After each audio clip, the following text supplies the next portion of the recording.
Hi everyone, welcome back to our Koute.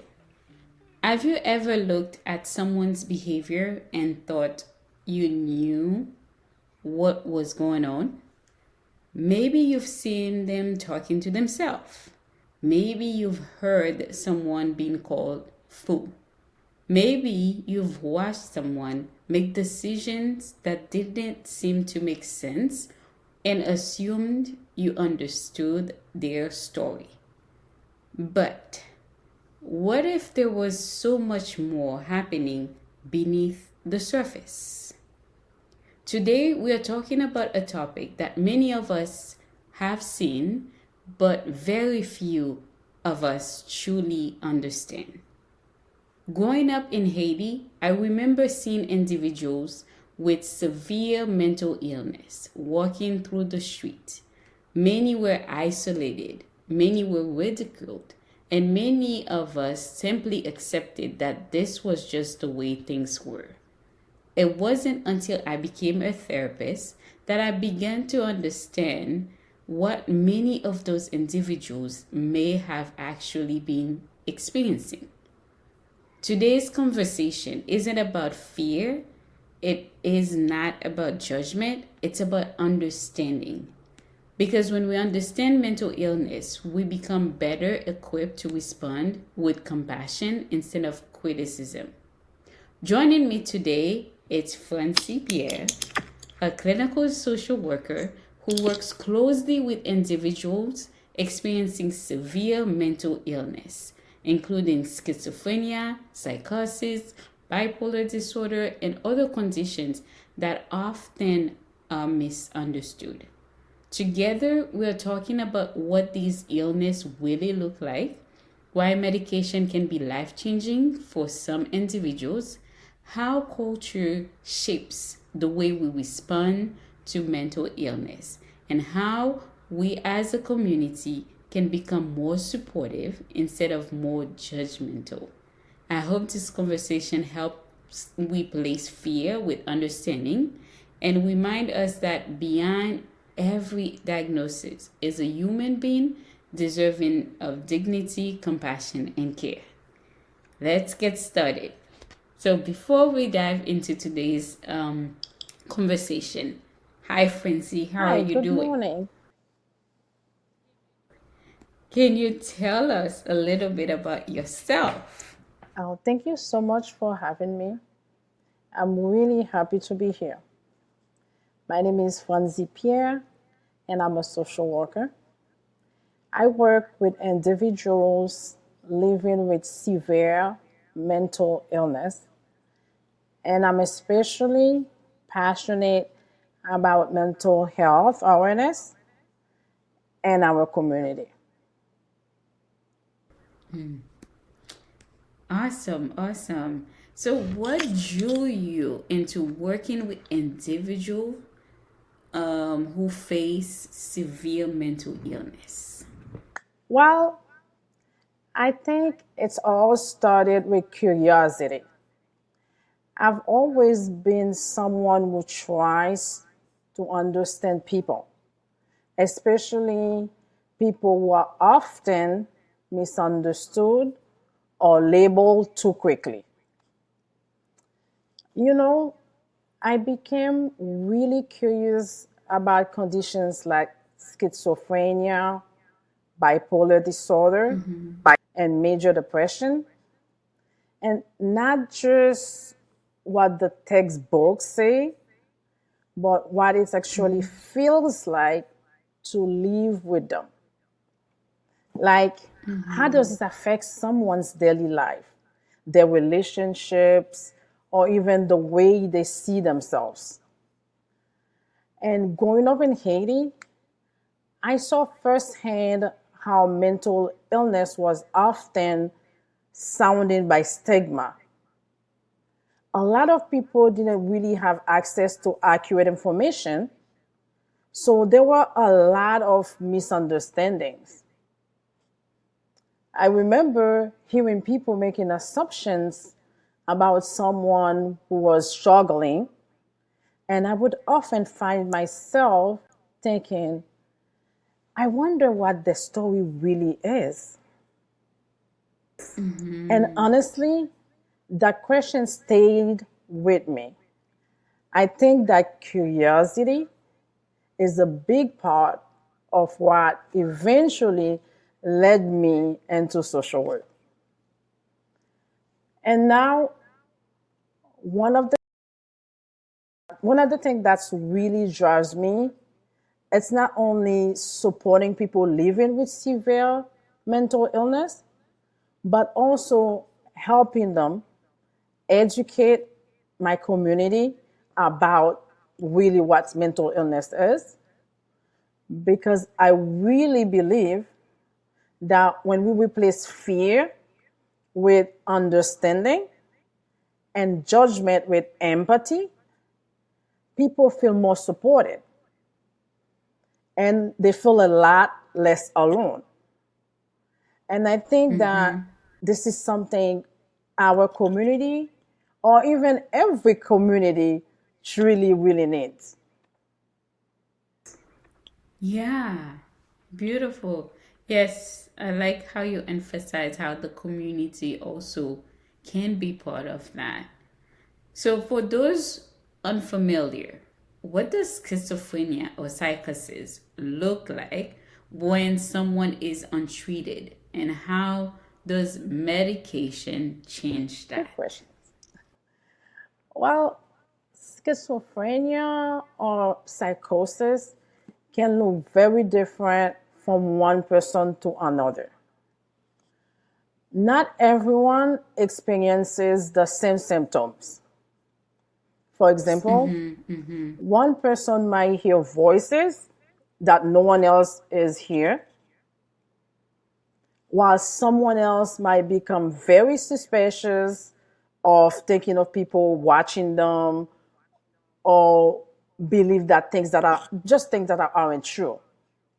While another person may have trouble organizing their thoughts to the point where it might be even hard for them to have a simple conversation with you, or even it really becomes difficult for them to even taking care of themselves.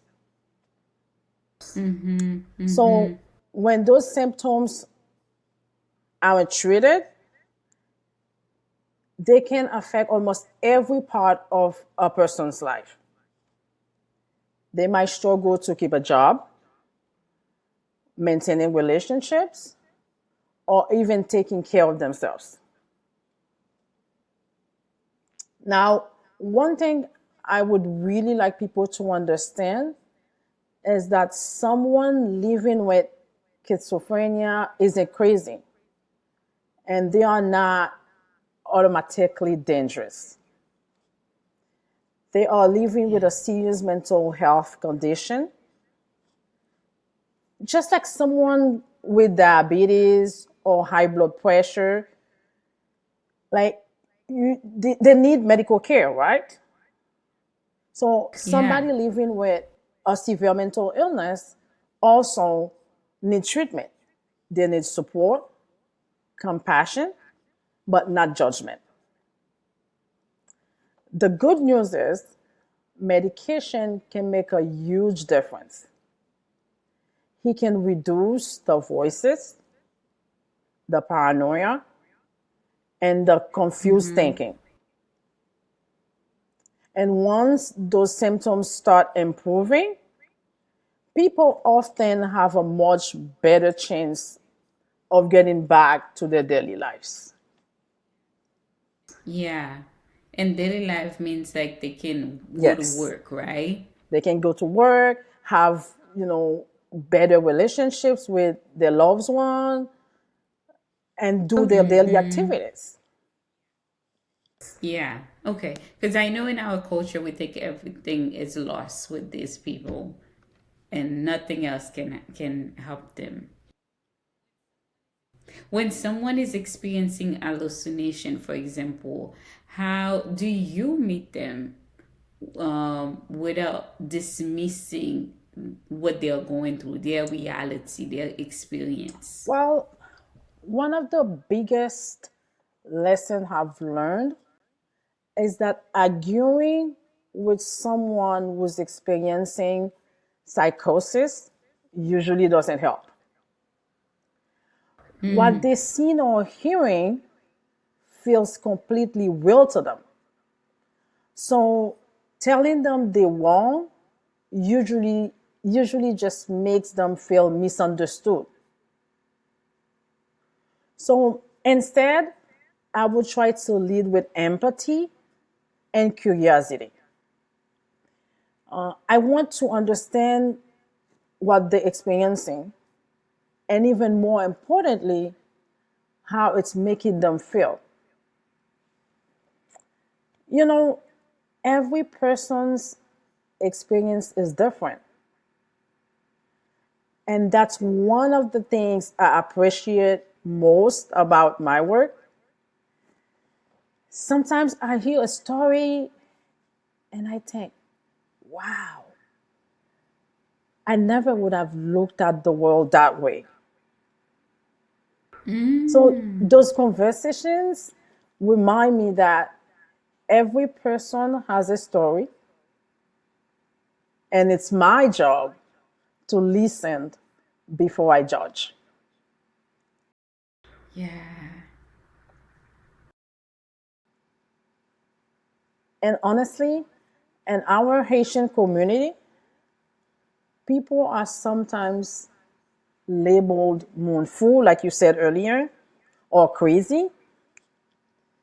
Did way too quickly. When the truth is, it's usually much more complicated than that. Those people, they're dealing with serious mental condition, not just a character flaw. But we sitting down a lot of time just label them and judge them. So I always encourage families to listen first. You don't have to agree with what your loved one is experiencing, but you can recognize that their fear, confusion, or distress is real to them. And the thing is, when people feel heard and respected, they're often much more open to accepting help. And at the end of the day, Yeah. what do we know? What do we really need? The goal is to support the person, not just label them or judge them, right? So Yeah, we all have one definitely. goal. Yeah. And you said something beautiful, which I think that's what I appreciate more about what we do, the work that we do. It's like you said, helping them lower these barriers by being compassionate and listening to them and opening the door. But also, there's always a deeper story when we do that. I like our ability, right? I know Mm-hmm. people like to talk about empathy a lot, but, or I have empathy and things like that. But I think for us, it's more than just on the surface. It's Mm-hmm. a skills that Mm-hmm. we've learned to just take somebody for, or take a situation for what we see, and then to help that person become very comfortable or creating that safe Yes. space for them to be able to say, okay, I can be vulnerable or I can trust that person, right? And because at the end of the day, if they don't feel trustworthy, especially these people with severe mental illness, they become more Yes. paranoid, right? And they've been through a lot with people not understanding them, and they're navigating the reality in their head and the reality of the outside world, and it's totally different when they're having a Yes. crisis, right? For us to come in and be able to do that and then to understand the whole story, They it's are already beautiful. going through so much. All they need now is a little more Yeah. compassion and less judgment. Yeah. Yes, definitely. In Haiti, individuals with severe mental illness are often stigmatized, right, and Yes. isolated. How cultural awareness shift how we respond? Well, I think cultural awareness really starts with learning and understanding. The more we learn about mental illness, the less likely we are to label people or push them away. When they're actually struggling and need support, be there for them, not pushing them away. Yeah. And also, I want to say something that's really important.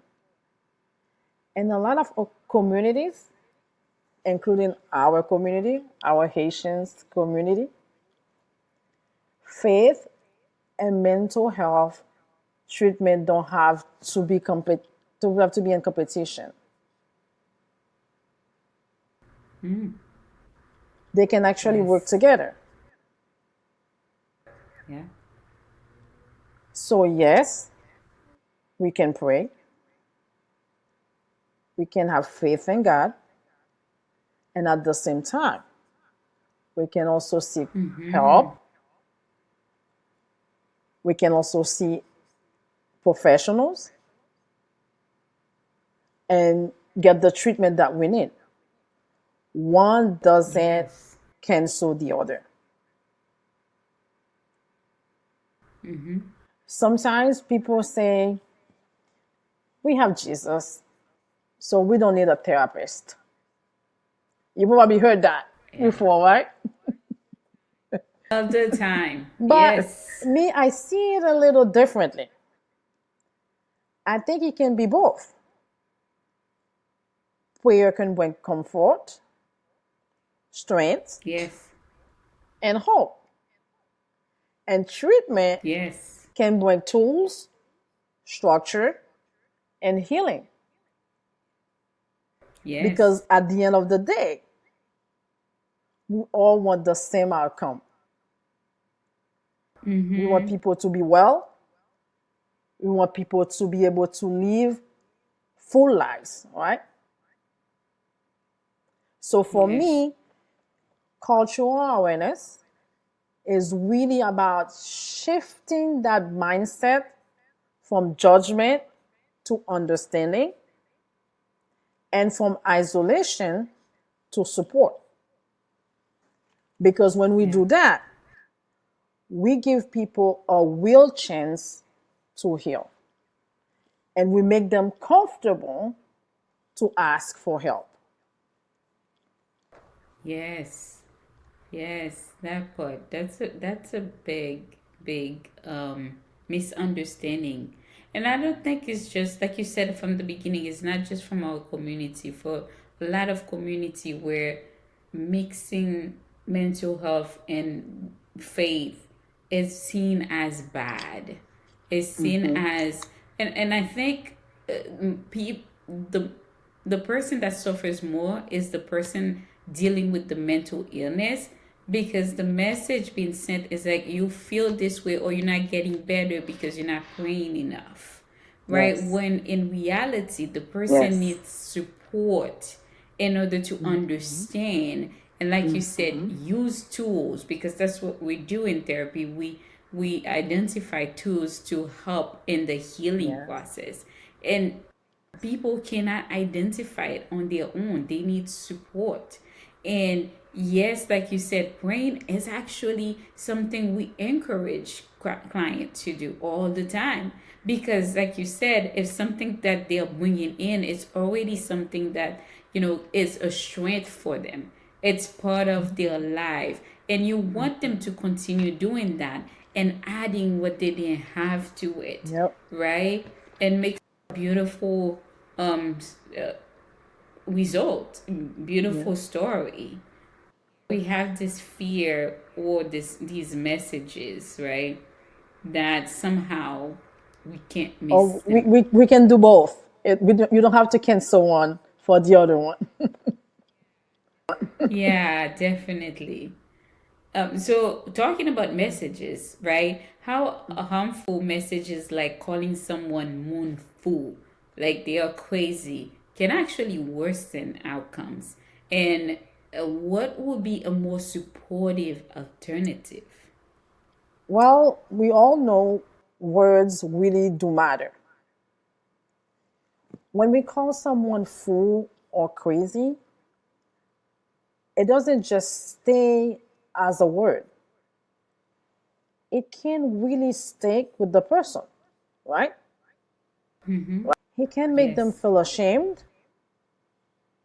isolated, and honestly, less likely to reach out for help. So instead of labeling someone, a more supportive way is to focus on what they're actually going through. So, for example, we can say, he is struggling right now, or she is dealing with a mental health condition,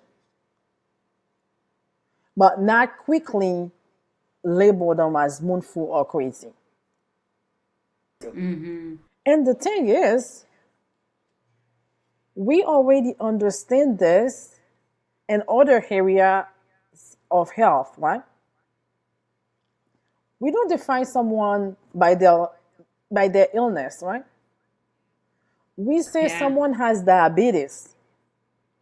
We don't say that he is diabetes. Or we say they have high blood pressure. We don't say that she is high blood pressure.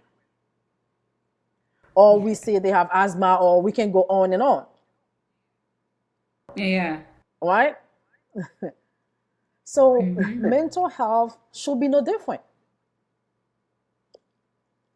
It's something a person is going through at the moment. It's not who they are. Yeah. So at the end of the day, the more we use compassionate language and try to understand instead of labeled, the more likely people are to feel safe enough to come to us to get help.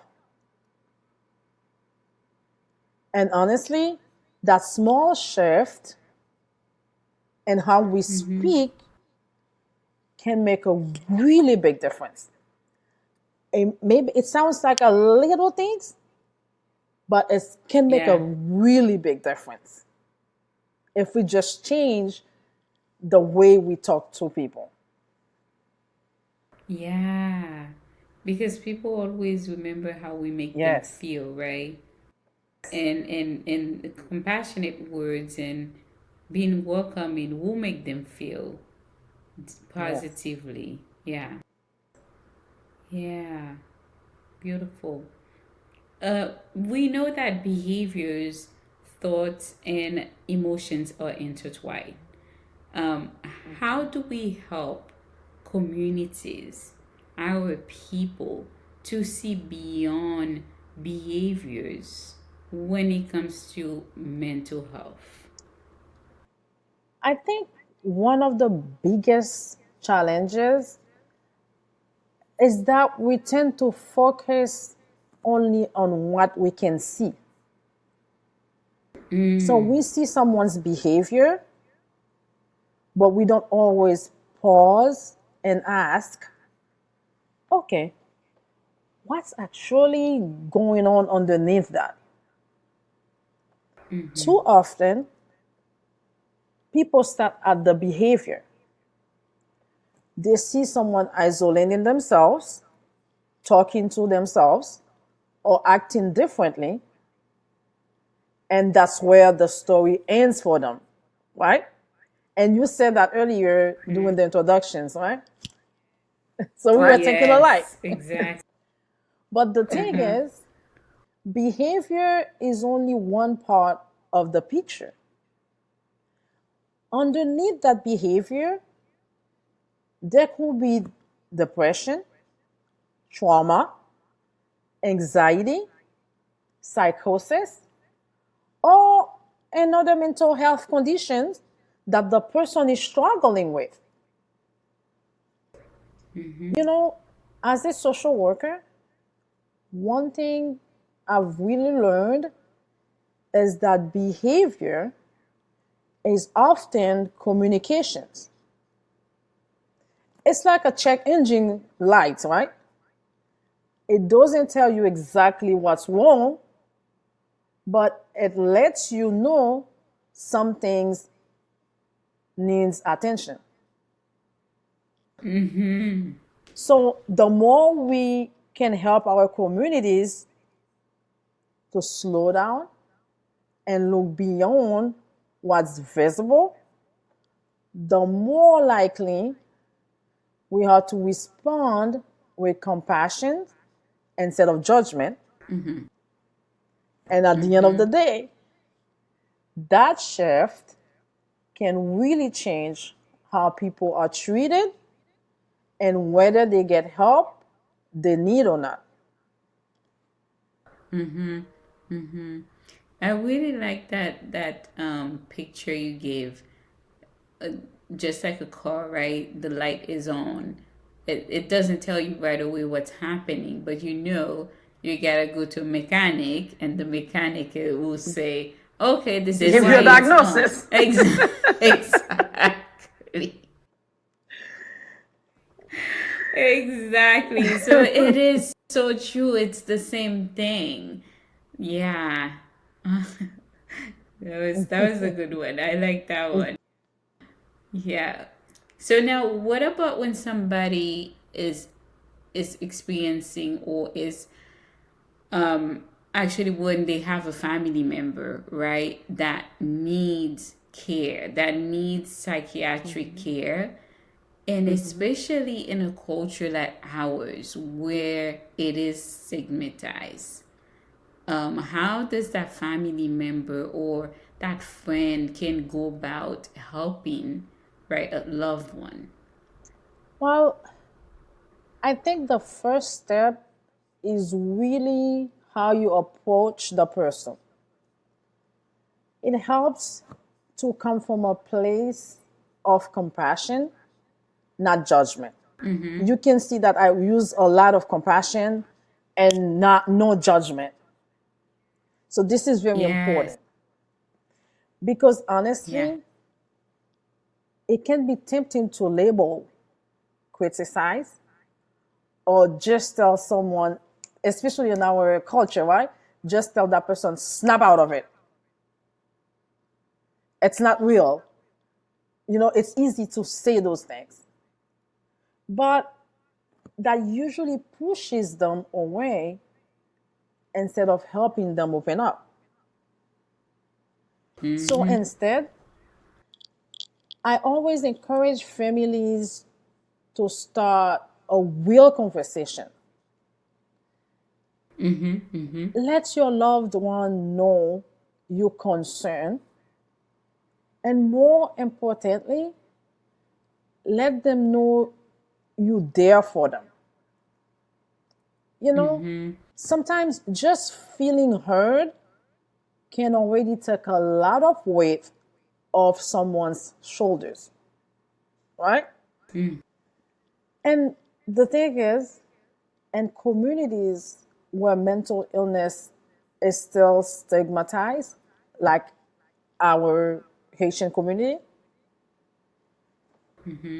it can be really hard for people to ask for help. So it's Yes. important to remind people that seeking psychiatric care, it's no different than seeking care for any other health condition. And let me say this clearly, getting help is not weakness, it's actually a sign of strength. So let's people Mm-hmm. remember that. And again, let's go back with the faith. Faith and professional help don't have to be either or. You can pray Yes. for your family, support them spiritually, and still encourage them to talk to a mental health professional. Because True. again, at the end of the day, the goal is the same. We just want Yes. them to get the care and support that they need, and we want them to live healthier and have a Mm-hmm. stable life. Yes. Yes. Very important for them to have a Yes. stable life. And we have the same outcome. Yeah, that is true. Yes. Well, I really hope, like you said, compassion is something that people get out of this. If anything, out of this episode is how important compassion is. So, if you could tell our community one thing about severe mental illness, what would it be? That is really an important question. Well, if I could tell the community just one thing, it will be this: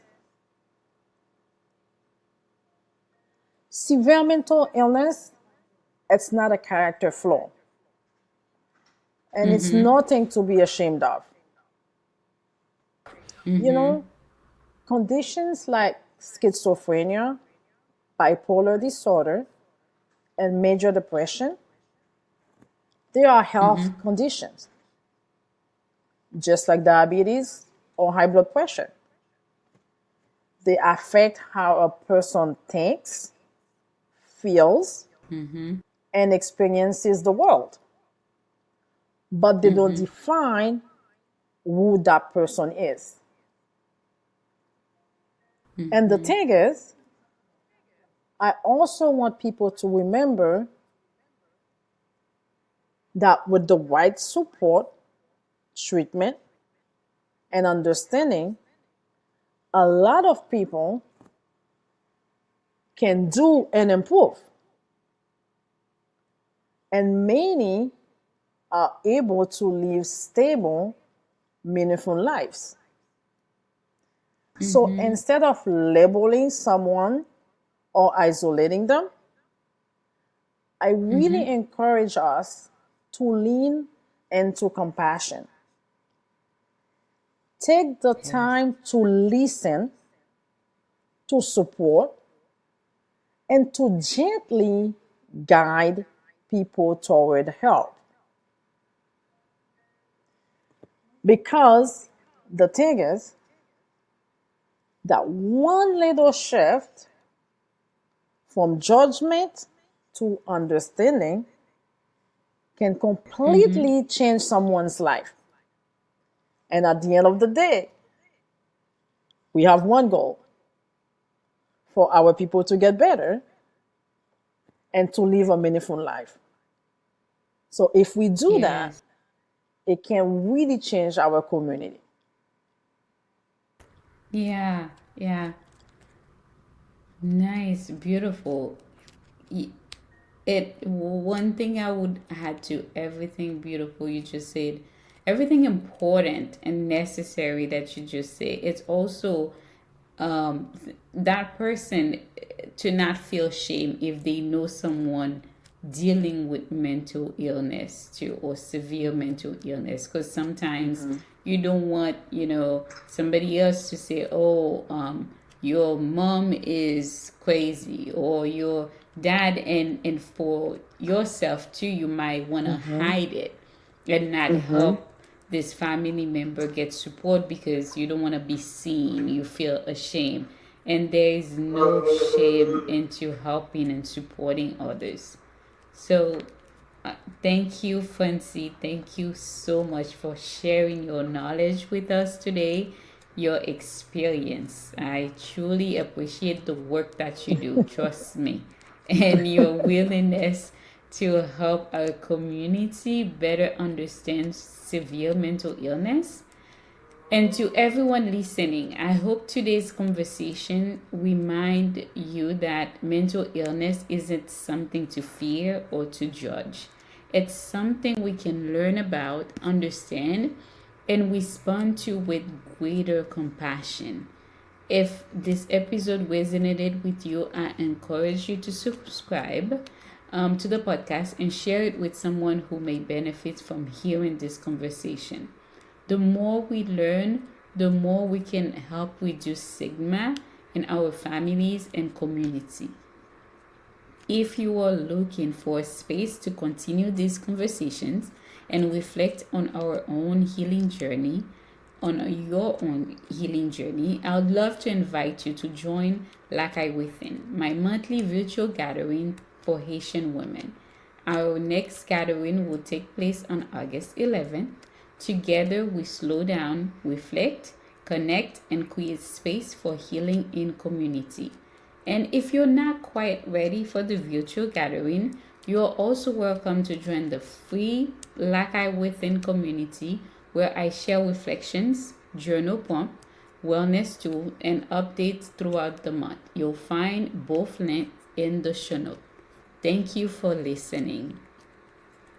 Thank you for having me.